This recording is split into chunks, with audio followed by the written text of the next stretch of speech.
જય માતાજી મિત્રો, આજે આપણે બનાવીશું લસણનો રોટલો। તો લસણવાળો રોટલો બનાવવા માટે એક વાસણમાં અડધો વાટકો જેટલું લીલું લસણ, અડધો વાટકો જેટલા લીલા ધાણા, સ્વાદ અનુસાર મીઠું, અડધી ચમચી હળદર પાવડર, અડધી ચમચી લાલ મરચું પાવડર, અડધી ચમચી ધાણા જીરું પાવડર લઈશું અને થોડુંક પાણી નાખી તેને મિક્સ કરી લેશું।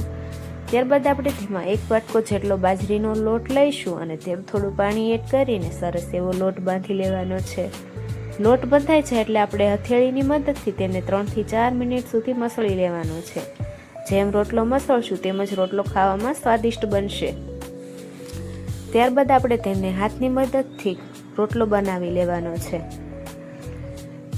રોટલો બની જાય એટલે આપણે જે તાવડી તપ્પા મૂકેલી છે તેની અંદર આપણે રોટલો થવા મૂકી દેવાનો છે।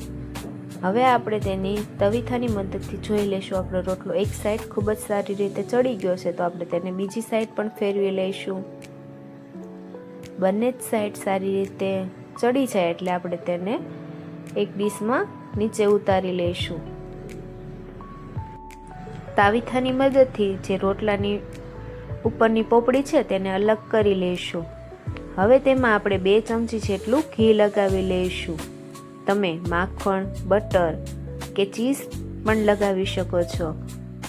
ઘી લગાવાઈ જાય ત્યારબાદ આપણે તેને સર્વ કરી લઈશું। જો તમને પણ મારી રેસીપી ગમતી હોય તો લાઈક કરો, શેર કરો અને સબસ્ક્રાઈબ કરો।